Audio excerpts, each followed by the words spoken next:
beneath the soil we walk upon, beneath the cities we build and the oceans we cross, there may exist a silence far older than us, a silence that has carried the weight of forgotten time. For centuries we have looked to the stars, wondering if someone was here before us, yet perhaps the first great civilization was never above at all, but hidden in the darkness below. Tonight, we wander into that shadowed possibility. What if the first civilization is still living underground? Close your eyes for a moment and imagine the ground beneath your feet, not as solid earth, but as the ceiling of an ancient world that has existed for thousands of years in perfect darkness. Tonight, we embark on a journey that will take us far from the familiar surface of our planet, deep into realms where sunlight has never touched stone, where civilizations might have flourished in eternal night, and where the greatest mysteries of human existence may still lie hidden, waiting in the silence below. If you find yourself drawn to these mysteries of the deep and unknown, consider subscribing to join us on more journeys into the hidden corners of our world. But for now, let us descend together into a question that has haunted human imagination since we first learned to wonder what lies beneath our feet.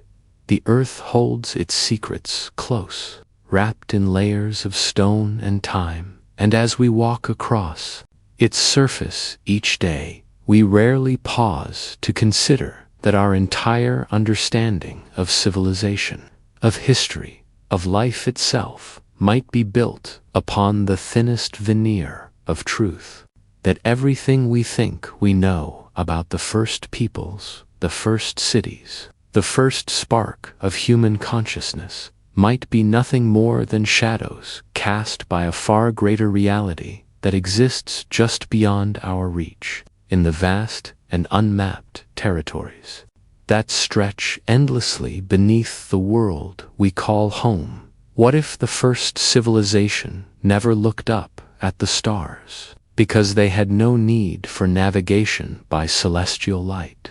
What if they never built pyramids reaching toward the heavens, because their architecture descended instead into the earth's embrace?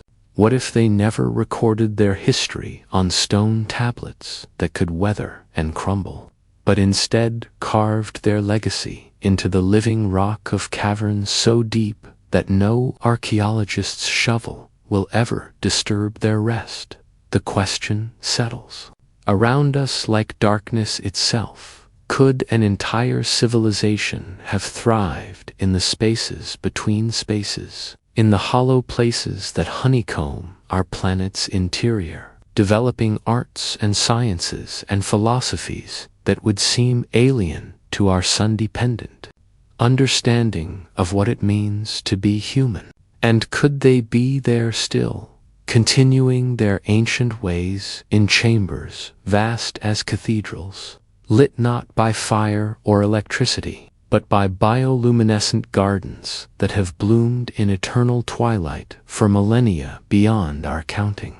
This is not a question that can be answered with certainty, but it is one that opens doorways in the mind, revealing the limitations of our surface-bound perspective and inviting us to consider that the absence of evidence is not the same as evidence of absence.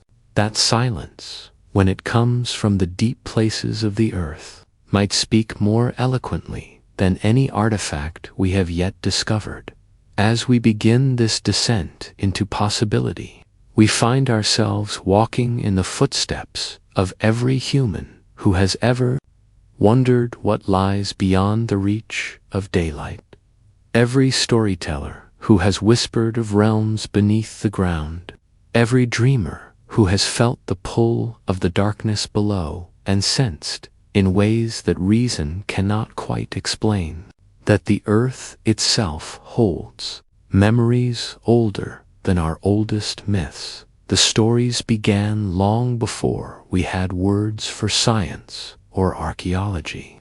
rising from the collective unconscious of humanity, like underground springs that surface in unexpected places, carrying with them the taste of depths we have never seen. In ancient Greece, they spoke of Hades not merely as a realm of the dead, but as a complete world existing in parallel to our own, with its own rivers and landscapes and inhabitants who had never known the touch of Apollo's golden chariot racing.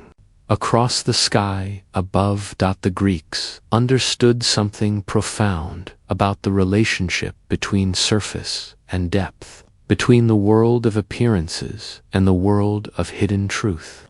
And their myths of the underworld were not primitive fantasies, but sophisticated meditations on the nature of reality itself.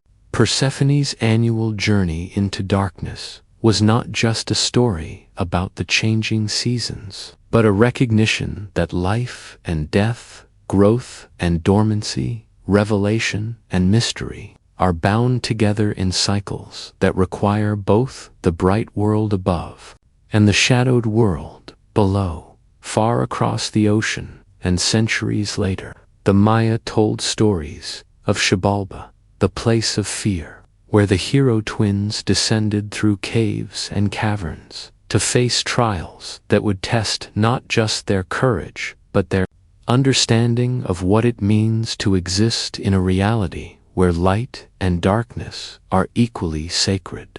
Their vision of the underworld was not a place of punishment, but a realm of transformation, where consciousness itself could be refined and purified through encounters with forces that dwelt far from the surface world's constant chatter of distraction.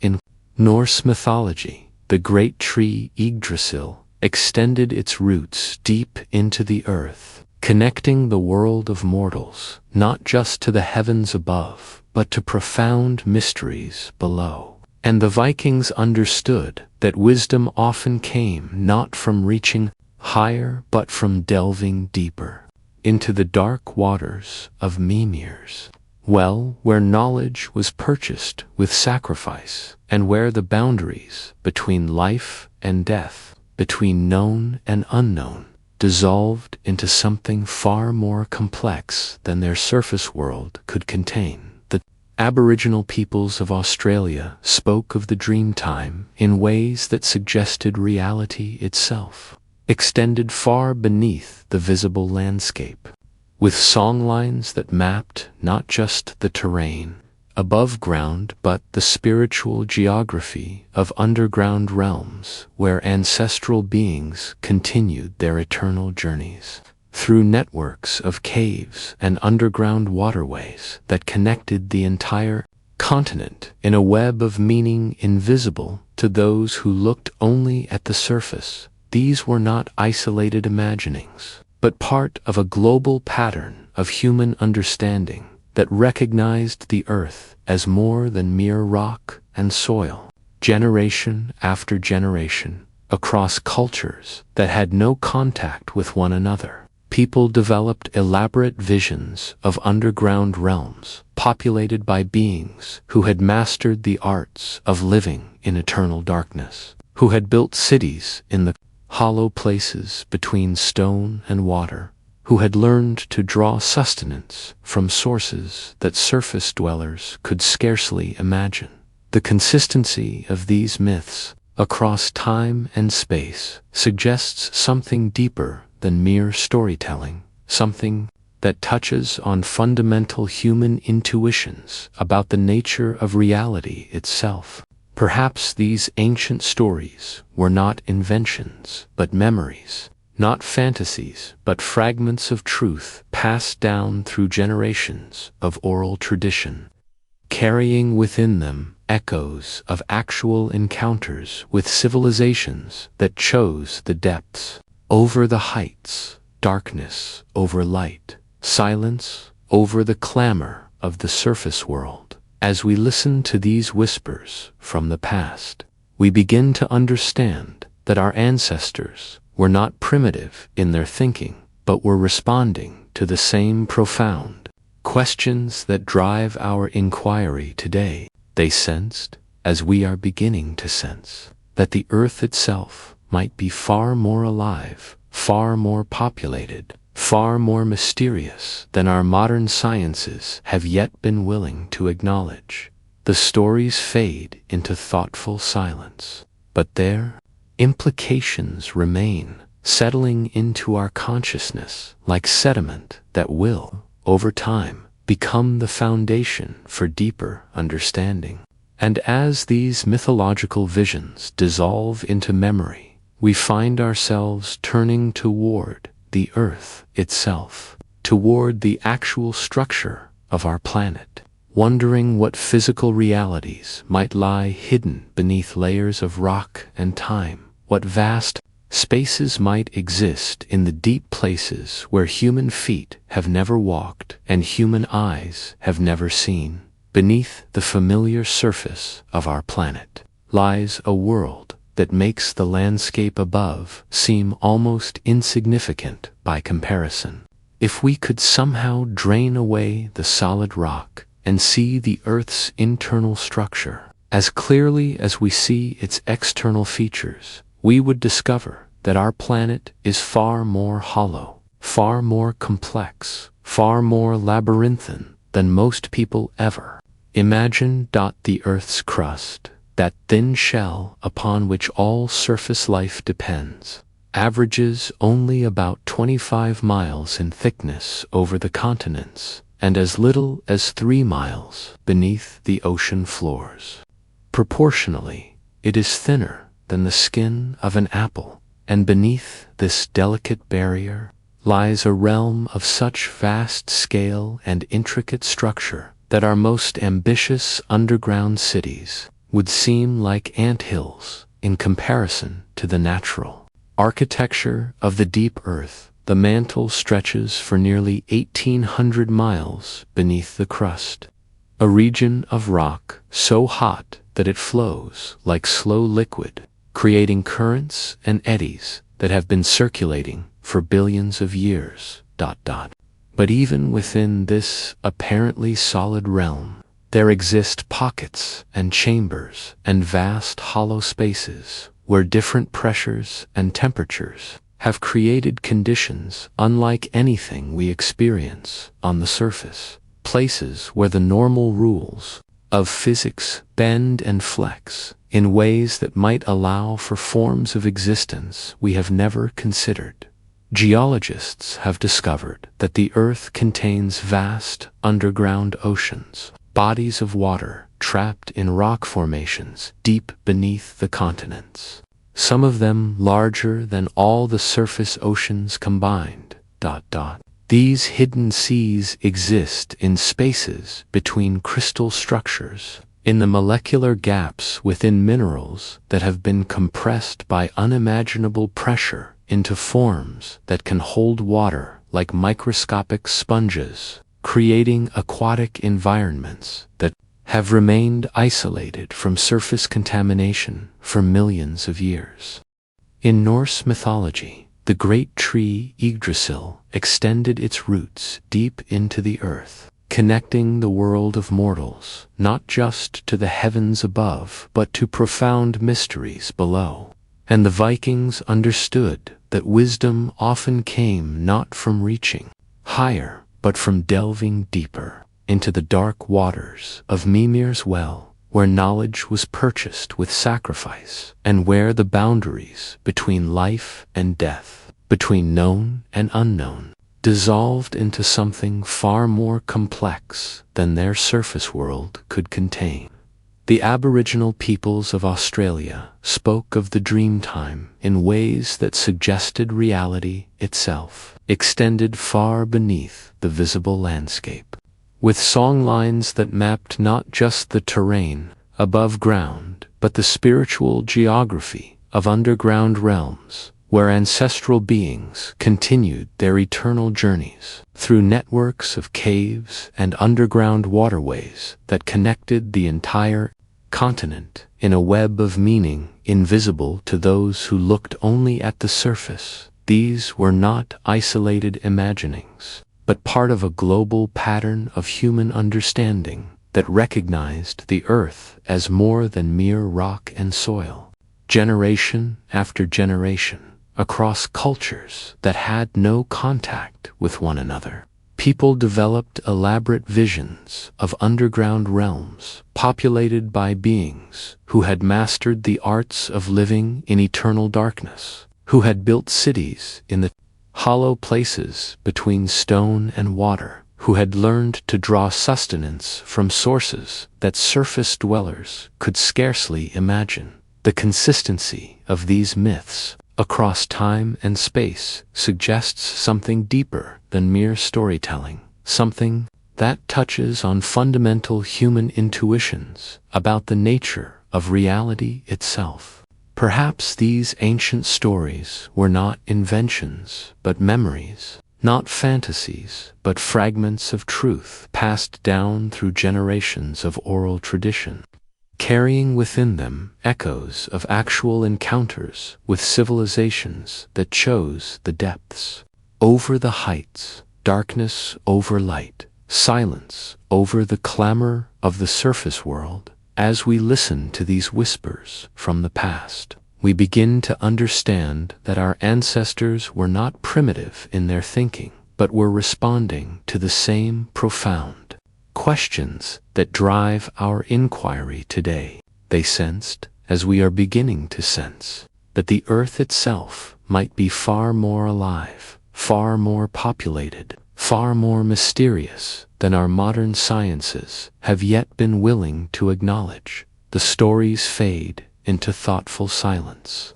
but their implications remain, settling into our consciousness like sediment that will, over time, become the foundation for deeper understanding.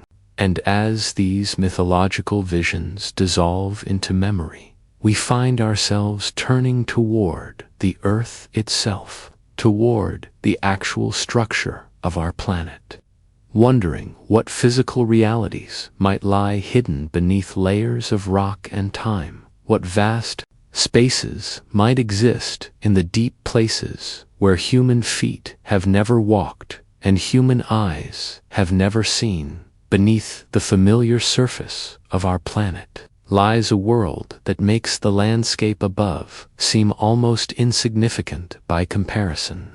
If we could somehow drain away the solid rock and see the Earth's internal structure as clearly as we see its external features, we would discover that our planet is far more hollow, far more complex, far more labyrinthine than most people ever imagine. The Earth's crust, that thin shell upon which all surface life depends, averages only about 25 miles in thickness over the continents and as little as 3 miles beneath the ocean floors. Proportionally, it is thinner than the skin of an apple, and beneath this delicate barrier lies a realm of such vast scale and intricate structure that our most ambitious underground cities would seem like anthills in comparison to the natural architecture of the deep earth. The mantle stretches for nearly 1,800 miles beneath the crust, a region of rock so hot that it flows like slow liquid, creating currents and eddies that have been circulating for billions of years. But even within this apparently solid realm, there exist pockets and chambers and vast hollow spaces where different pressures and temperatures have created conditions unlike anything we experience on the surface, places where the normal rules of physics bend and flex in ways that might allow for forms of existence we have never considered. Geologists have discovered that the Earth contains vast underground oceans, bodies of water trapped in rock formations deep beneath the continents, some of them larger than all the surface oceans combined. These hidden seas exist in spaces between crystal structures, in the molecular gaps within minerals that have been compressed by unimaginable pressure into forms that can hold water like microscopic sponges, creating aquatic environments that have remained isolated from surface contamination for millions of years. The discovery of these underground oceans has revolutionized our understanding of where life might exist on our planet. If water can persist in the deep earth under conditions of extreme pressure and temperature, then the possibility of life in these hidden realms becomes not just plausible but probable. And if life can exist there, then perhaps intelligence. And if intelligence, then perhaps civilization itself. Cave systems extend far deeper into the earth than most people realize, with some networks reaching down thousands of feet and extending horizontally for hundreds of miles. The Mammoth Cave system in Kentucky alone contains over 400 miles of mapped passages, and experts estimate that less than 10% of the system has been explored, meaning that vast regions of interconnected chambers and tunnels remain completely unknown to surface science. Asterisk, in Mexico, the Sistema Sac-Actin underwater cave system extends for over 200 miles through the Yucatan Peninsula, creating an underwater labyrinth so complex that divers are still discovering new passages and chambers after decades of exploration. And this is only one of countless cave networks that honeycomb the Earth's crust, creating spaces where entire ecosystems have evolved in perfect isolation from the surface world. These natural underground chambers often reach cathedral-like proportions, with ceilings hundreds of feet high and floors that extend beyond the reach of artificial lighting. The Sarawak Chamber in Malaysia is large enough to hold several city blocks, and the Carlsbad Caverns in New Mexico contain rooms so vast that early explorers believed they had discovered underground valleys rather than enclosed spaces. The limestone karst regions of the world are particularly rich in cave systems, as underground rivers have spent millions of years dissolving rock and creating networks of passages that connect underground spaces across entire continents. In some regions, it would be theoretically possible to travel for hundreds of miles entirely underground, moving from chamber to chamber through passages that have remained stable for geological ages. But perhaps most intriguing are the discoveries of artificial modifications within natural cave systems, evidence that human beings have been exploring and inhabiting underground spaces for far longer than conventional archaeology suggests. Ancient mining operations extend much deeper than surface excavations, following veins of valuable materials into the Earth's interior, and some of these tunnels show signs of having been expanded and modified for purposes that go far beyond simple resource extraction. The Wieliczka salt mine in Poland contains chambers and passages that extend down nearly 1,000 feet, with elaborate underground architecture that suggests not just mining but long-term habitation. Similar underground complexes have been discovered in Turkey, in China, in regions of South America where the original purposes of the excavations have been lost to time, leaving only evidence that ancient peoples possessed both the technology and the motivation to create permanent settlements far beneath the surface. Asterisk, as we contemplate the sheer scale and complexity of the Earth's underground architecture, we begin to understand that our surface world represents only the thinnest slice of available living space on our planet. The vast majority of the Earth's volume remains unexplored, unmapped, and essentially unknown. creating possibilities for hidden civilizations that could exist on scales we have never imagined. The darkness below holds more than empty space. It holds the potential for life itself to have taken forms and followed evolutionary paths completely different from anything we have observed in the sun-dependent ecosystems of the surface world. And as we prepare to explore these possibilities, we find ourselves standing at the threshold between the known and unknowable, ready to descend deeper into questions that challenge our most fundamental assumptions about what it means to be alive. In the deepest places of our planet, far from sunlight and far from the familiar cycles of day and night that govern surface existence, life has found ways to flourish that challenge every assumption we once held about the conditions necessary for biological complexity. The discovery of extremophiles, organisms that thrive in environments of crushing pressure, scalding heat, toxic chemistry, and absolute darkness, has revealed that life is far more adaptable, far more creative, far more persistent than we ever dared to imagine.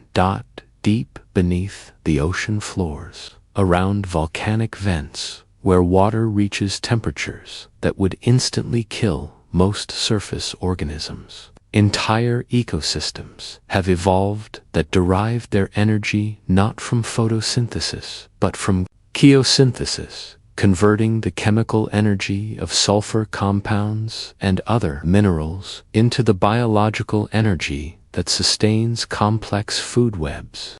These communities include not just bacteria and simple organisms, but tube worms that grow to extraordinary lengths, crabs and fish that have adapted to the extreme conditions, and microbial mats that create landscapes of living chemistry, unlike anything found in surface environments, in caves that extend miles beneath the Earth's surface.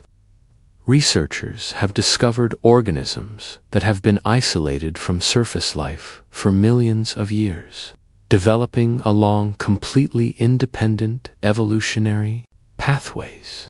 These creatures have lost the ability to see, but have developed other senses to extraordinary degrees, navigating their dark world through echolocation, chemical detection, and forms of sensory perception that we are only beginning to understand. The Movile Cave in Romania, sealed from the surface world for over 5 million years, contains an entire ecosystem of species found nowhere else on Earth.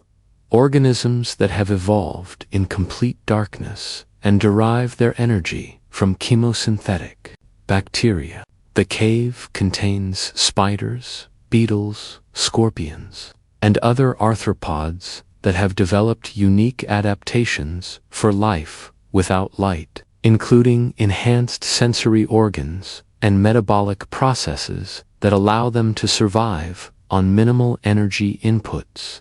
In the deep subsurface of South Africa, researchers have discovered bacterial communities living in rock formations thousands of feet below ground, organisms that exist in environments of extreme heat and pressure where they derive energy directly from radioactive decay in the surrounding rock. These bacteria represent some of the oldest forms of life on Earth, and their existence suggests that the deep Earth may harbor biological communities that have persisted unchanged for billions of years. But perhaps most intriguing are the discoveries of complex microbial ecosystems in underground environments that show evidence of sophisticated organization and communication. Some deep Earth bacteria form elaborate colonies that display coordinated behavior, suggesting forms of collective intelligence that operate according to principles we do not yet understand. And if simple organisms can achieve such complexity in the deep earth, then the possibility of higher forms of organization becomes increasingly plausible. The study of extremophiles has revealed that life can adapt to conditions so severe that they were once considered completely incompatible with biological processes. Organisms have been discovered that can survive temperatures exceeding the boiling point of water, pressures equivalent to being several miles beneath the ocean surface, radiation levels that would be lethal to surface life, and chemical environments so acidic or alkaline that they would dissolve conventional biological materials. These discoveries suggest that the range of environments capable of supporting not just life, but complex life, may be far broader than we previously understood. If organisms can thrive in the extreme conditions of the deep earth, then the possibility that intelligence itself might have evolved in such environments becomes not just conceivable, but compelling, especially when we consider the vast times over which such evolution could have occurred.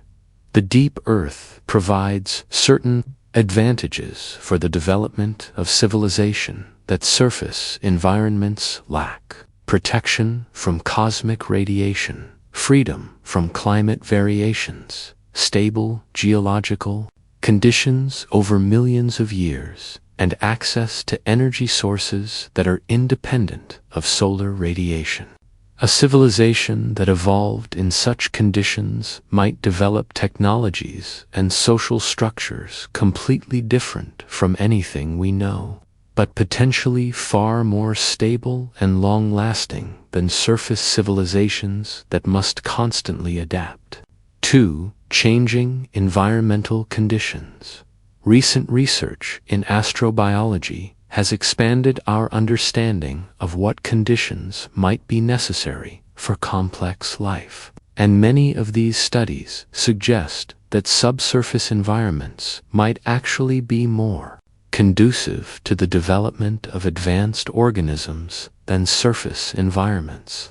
The protection from radiation, the stable temperature ranges, the availability of chemical energy sources, and the absence of catastrophic surface events like asteroid impacts or volcanic eruptions could provide ideal conditions for the slow, steady development of intelligence over geological timescales. When we consider that the vast majority of Earth's history occurred before complex surface life emerged, and that the deep Earth environments have remained relatively stable throughout this entire period, the possibility that intelligence could have emerged in the depths millions or even billions of years before it appeared on the surface becomes not just possible, but probable. And if such intelligence did emerge, it would have had vast amounts of time to develop technologies and social structures that might seem almost magical to surface dwellers, who have had only a few thousand years to develop their own civilizations. As we contemplate these possibilities, we begin to understand that our surface-centric view of life and intelligence may be profoundly limited. The real action, the real development, the real advancement of consciousness on our planet might be occurring not in the bright world above, but in the patient darkness below, where time moves differently and where the constraints that limit surface life simply do not apply. The question that emerges from this contemplation is haunting in its implications. If such advanced life has indeed evolved in the deep earth, would we even recognize evidence of its existence? And as we prepare to explore this question, we find ourselves confronting the possibility that the greatest civilizations in Earth's history might be not behind us in time, but beneath us in space, continuing their ancient development in realms we have never thought to explore. The absence of evidence is not evidence of absence. But when it comes to the possibility of ancient underground civilizations, we must confront a troubling reality, even if such civilizations existed. Even if they built cities and developed technologies and created works of art and philosophy that would dwarf our greatest achievements, the geological processes of deep time might have erased almost every trace of their existence from the layers of rock that surface archaeology has learned to read. Consider the challenges facing any attempt to preserve evidence of civilization in the deep Earth environment. Unlike surface artifacts that might be buried in sediment and preserved for thousands of years, underground structures would be subject to constant geological pressure, to the slow movement of rock formations, to the corrosive action of underground water systems, and to the gradual settling and shifting that occurs in all subsurface environments over long periods of time. Organic materials that might preserve in the dry conditions of surface. Archaeological sites would decompose rapidly in the humid, chemically active environment of most underground spaces. Wood, cloth, leather, paper, and even bone would dissolve and disappear within centuries or millennia, leaving no trace that they ever existed. And even if members of an underground civilization used more durable materials, the constant pressure and movement of the surrounding rock would gradually crush and scatter any artifacts beyond recognition. Metal objects might seem more likely to survive, but in the deep Earth environment, most metals would be subject to chemical processes that would gradually return them to their constituent elements.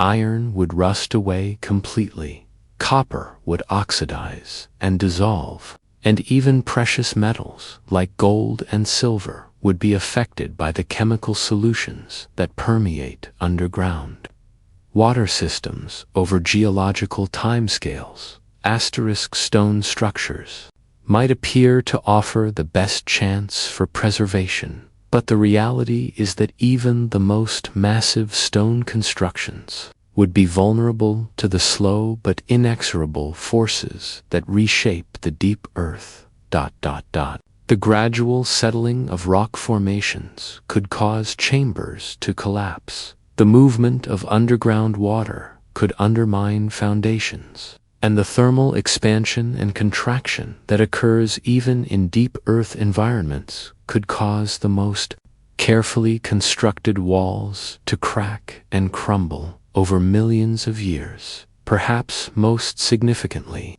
the very forces that create and maintain the cave systems and underground chambers where such civilizations might exist are also forces of constant change and renewal.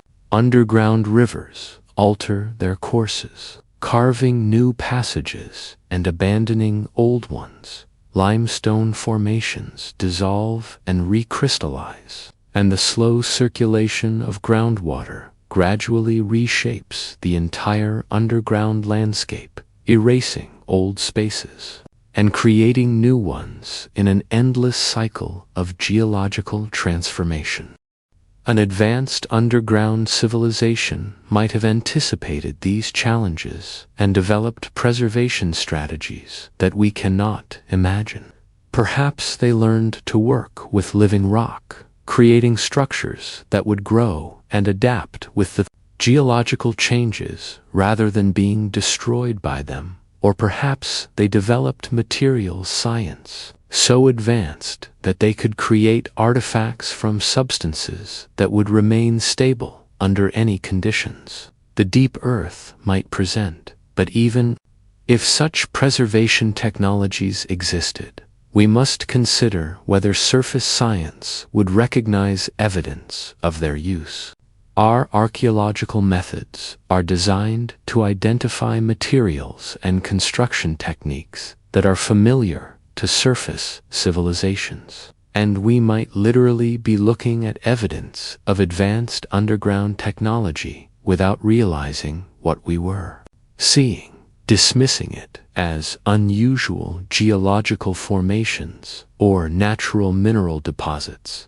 The scientific method itself creates a bias toward recognizing only evidence that fits within our existing frameworks of understanding.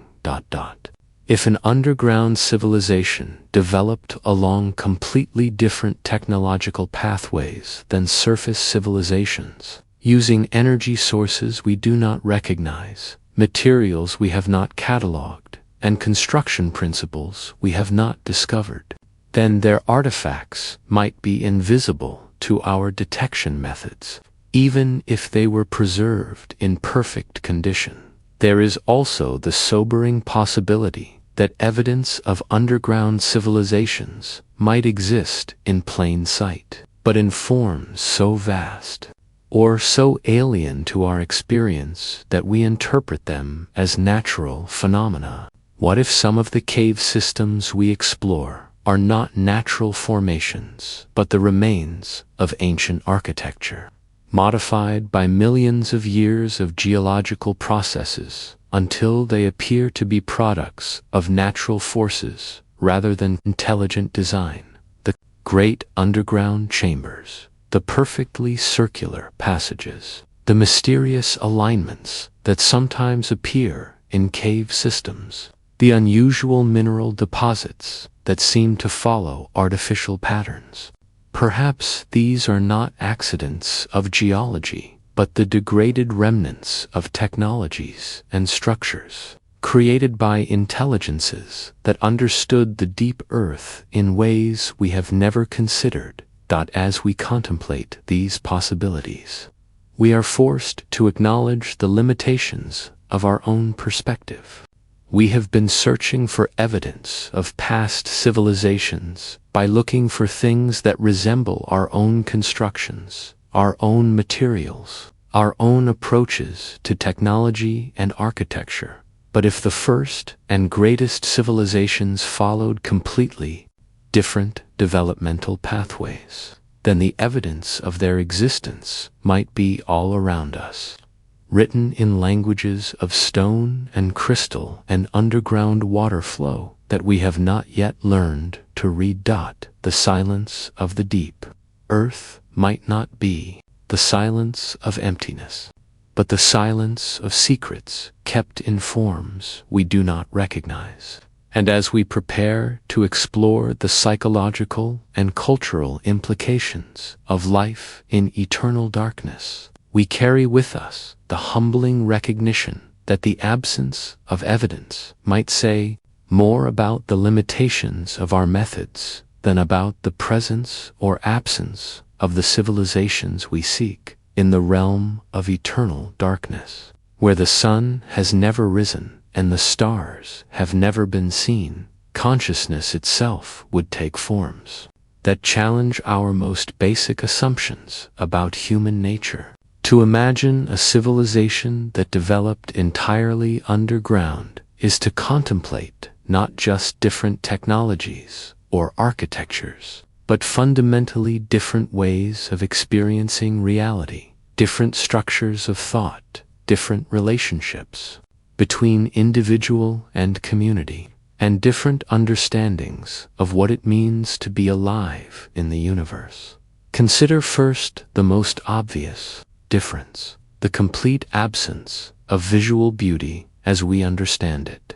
Without sunlight to create the play of color and shadow that shapes surface aesthetics, without the vastness of sky and horizon that influences our sense of space and possibility, without the cycle of day and night that provides the fundamental rhythm around which surface cultures organize their activities, the inhabitants of the deep earth would have developed aesthetic sensibilities based on entirely different sensory experiences. Perhaps their art would be primarily focused on textures that could be appreciated through touch, on forms that created interesting acoustic properties, on arrangements of space that guided movement and created emotional responses through their proportions and relationships. They might have developed elaborate musical traditions based on the natural acoustics of underground chambers, creating compositions that used the resonance of stone and the flow of underground water as integral elements of their artistic expression. Their understanding of time would be fundamentally different from ours.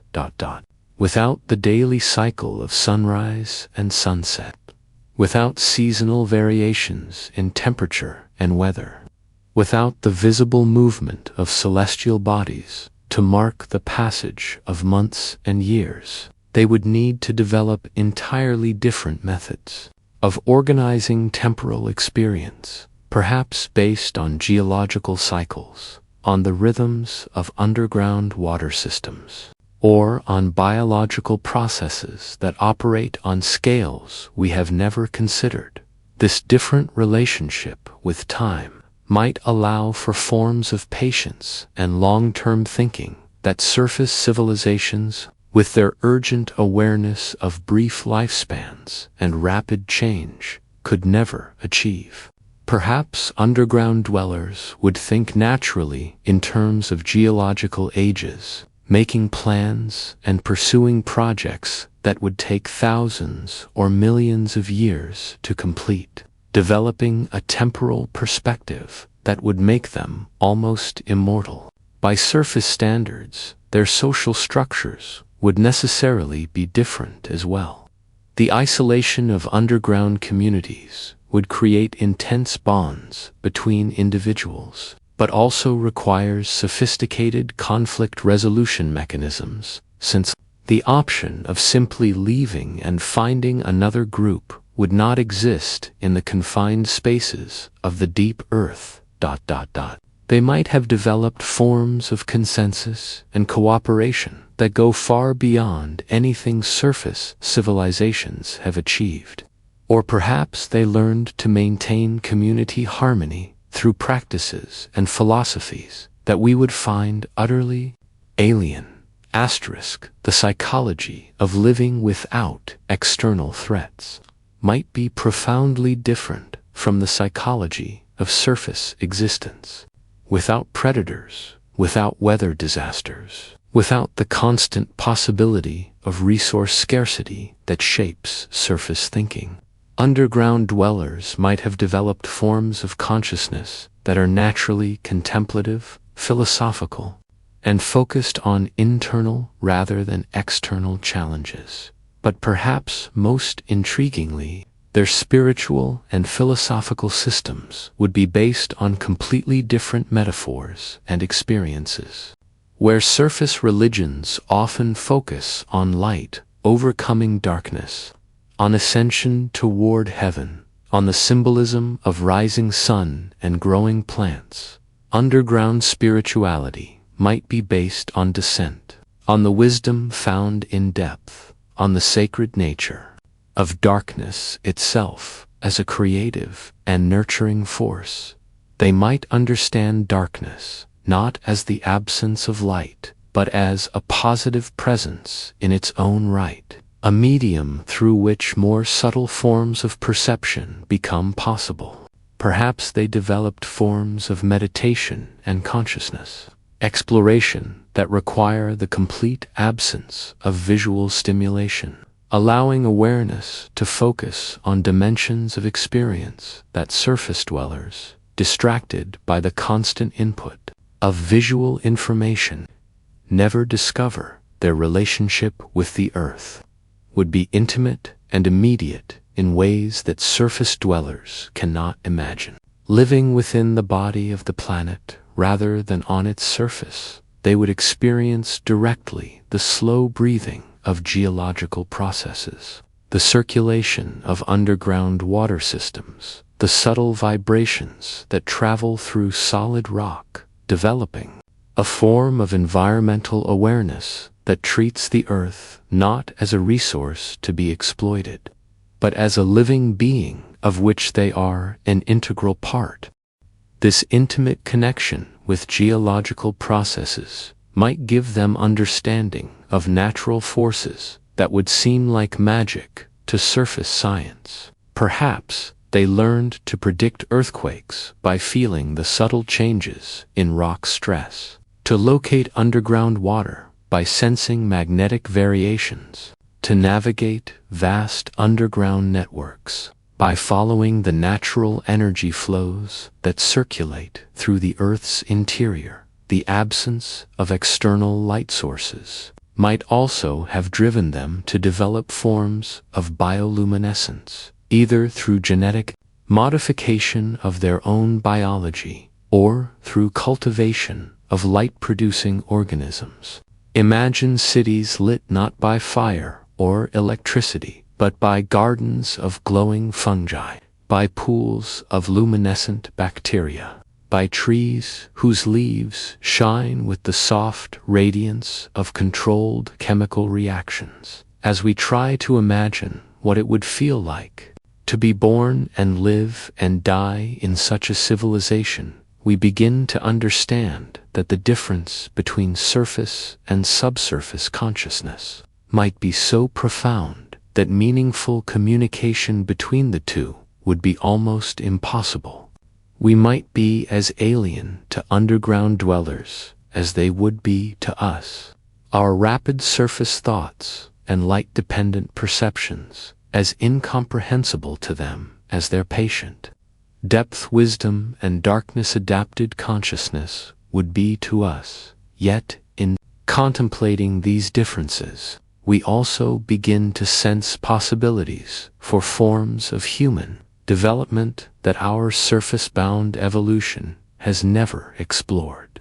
And as we prepare to consider whether such civilizations might still exist beneath our modern world, we carry with us a new appreciation for the vast range of ways that consciousness itself might unfold, when freed from the constraints and assumptions that have shaped our particular pathway of development in the deepest places of our modern world, where mining equipment pushes toward the limits of technological possibility and cave explorers map passages that no human has ever seen. We sometimes encounter mysteries that make us pause and wonder whether we are truly alone in the depths, or whether we are simply newcomers to realms that have been inhabited for far longer than our surface civilizations have existed. The deepest mines on Earth, reaching down more than 2 miles beneath the surface, occasionally reveal evidence that someone or something has been there before. Perfectly circular passages that appear too regular to be natural formations. Chambers with acoustic properties that seem designed for specific purposes. And most mysteriously, modifications to natural cave systems that show signs of intelligent intervention but cannot be dated or attributed to any known human activity in the gold mines of South Africa. Workers have reported discovering artifacts embedded in rock formations that geological dating suggests are millions of years old, while mainstream archaeology dismisses these reports as misidentifications or hoaxes. The consistency of such discoveries across different locations and different times periods suggests that something unusual may indeed be preserved in the deep rock layers, something that challenges our understanding of the timeline of intelligent activity on Earth. Cave exploration in remote regions continues to reveal networks of passages that seem to extend far deeper and spread far wider than natural processes alone would suggest. Some of these cave systems show evidence of artificial modification, with passages that have been widened, chambers that have been shaped, and routes that seem to follow logical pathways rather than the random patterns typically created by underground water flow. The Cappadocia region of Turkey contains underground cities that descend dozens of levels beneath the surface, with evidence suggesting that the deepest parts of these complexes may be far older than the surface structures that archaeologists have been able to date. Local legends speak of passages that extend much deeper than current exploration has revealed, connecting to underground networks that stretch across vast distances beneath the Anatolian plateau. Similar discoveries have been made in other parts of the world, from the underground chambers beneath the Giza Plateau in Egypt to the mysterious tunnel systems that honeycomb the mountains of Peru and Bolivia. In each case, the full extent of these underground networks remains unknown, and the original purpose of their construction continues to puzzle researchers who cannot understand why ancient peoples would have invested such enormous effort in underground excavation. But perhaps most intriguingly, modern seismic surveys and ground-penetrating radar studies have begun to reveal the existence of vast hollow spaces deep beneath the Earth's surface, spaces that appear too large and too regular to be natural formations. These discoveries suggest that the underground architecture of our planet may be far more extensive than we have ever suspected, with chamber systems and passage networks that dwarf anything we have yet explored. The growth of urban underground infrastructure in major cities around the world occasionally intersects with pre-existing passages and chambers that cannot be explained by known historical construction.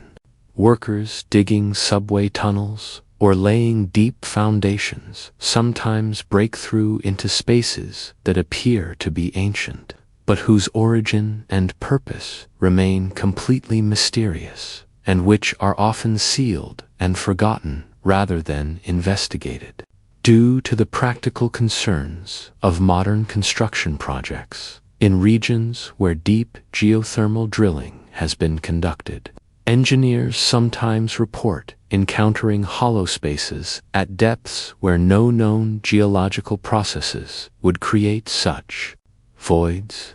These discoveries are typically treated as drilling anomalies rather than evidence of underground architecture.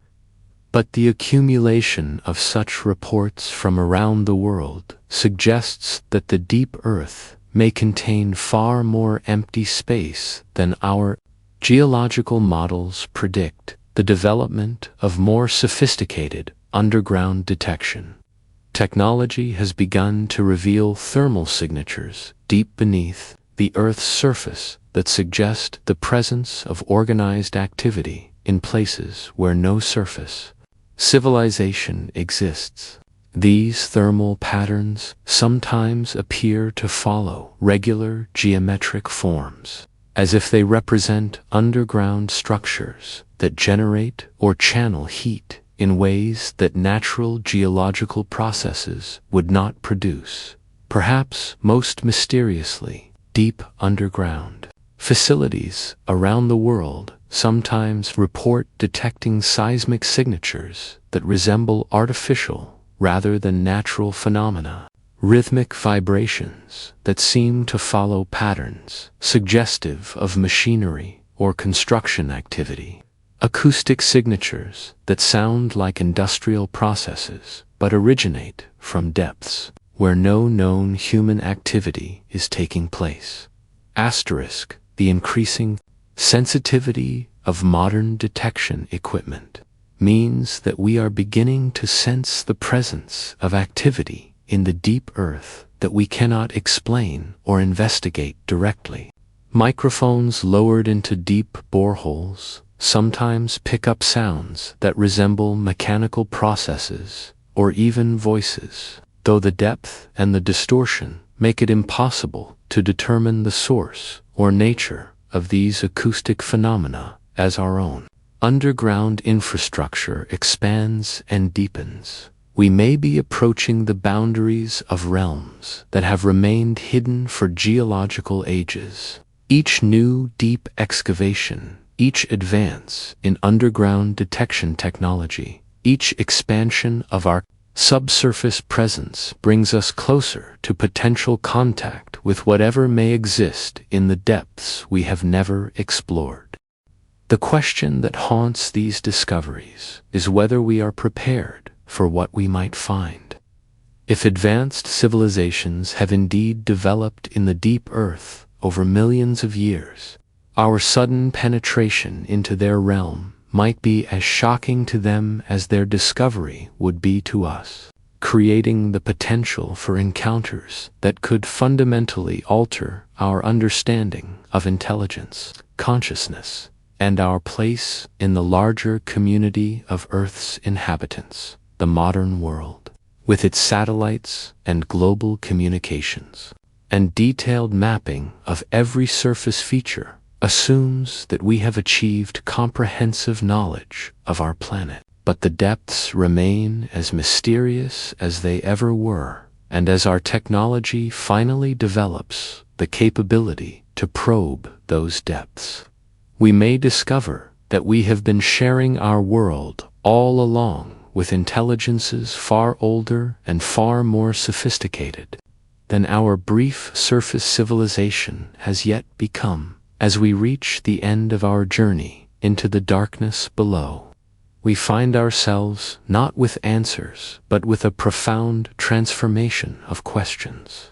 The possibility that advanced civilizations might exist in the deep earth changes not just our understanding of history and archaeology, but our fundamental relationship with the planet we call home, and with the mystery of consciousness itself. Standing here at the boundary between the known and unknowable, we can feel beneath our feet the vast architecture of the deep earth stretching away into darkness. Millions of cubic miles of space we have never seen, countless chambers and passages and underground seas where forms of life and intelligence might have been developing for periods of time that make our entire surface history seem like a brief flicker of recent activity. The silence that rises from those depths is not the silence of emptiness, but the silence of patience,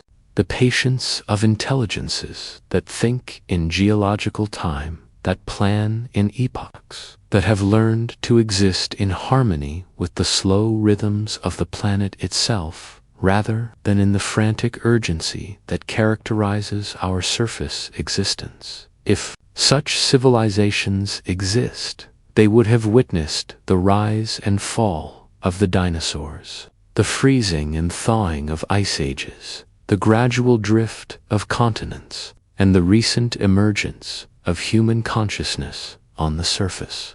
They would understand our species as newcomers, perhaps as children who have not yet learned the deeper lessons of what it means to live in sustainable relationship with the earth. The humility that comes from contemplating these possibilities is not the humility of insignificance, but the humility of recognition. Recognition that our surface-based understanding of intelligence and civilization might represent only one small branch of consciousness development, and that the real masters of terrestrial wisdom might be those who chose depth over height, patience over speed, harmony over conquest. Perhaps the greatest mystery is not whether such civilizations exist, but whether we would recognize wisdom when we encountered it. Our surface culture values speed, growth, expansion, and change, while deep earth consciousness might value stillness, depth, stability, and the kind of understanding that comes only from long contemplation of fundamental truths. The darkness, below holds its secrets, not from malice, but from the simple recognition that some forms of knowledge cannot be transmitted through words or symbols but must be experienced directly through the slow transformation of consciousness that comes from dwelling in the deep places where the earth reveals its most profound mysteries. As you lie in bed tonight, feeling the solid ground beneath your home, remember that you are resting on the roof of a world that extends far deeper than the space above you reaches high. Remember that the earth beneath your feet might be alive with activities and intelligences that have been pursuing their own forms of development for millions of years, while the surface world remained unaware of their existence. The question we leave with you is not whether such civilizations exist, but whether you are prepared to expand your understanding of what it means to be conscious, what it means to be intelligent, and what it means to be at home on a planet that might be far more populated, far more aware, and far more mysterious than we have ever dared to imagine. In the silence that follows the end of our words, listen carefully. Listen not just with your ears, but with that deeper faculty of perception that senses the presence of mystery, even when it cannot be directly observed. Listen to the silence itself, and within that silence, you might begin to hear the patient breathing of the deep earth, the slow circulation of underground waters, and perhaps, if you listen very carefully indeed, the distant echo of voices speaking in languages older than sunlight, carrying on conversations that began long before our species learned to wonder what lies beneath our feet. The darkness below is not empty. It is full of possibilities that we are only beginning to imagine. And as you drift toward sleep, carried by the rhythm of these words into the realm of dreams, where surface logic relaxes its grip on consciousness, you might find yourself descending into those deeper places where the greatest secrets of our planet continue to unfold in patient silence, waiting for the day when surface dwellers finally develop the wisdom to understand what they have been sharing their world with all along.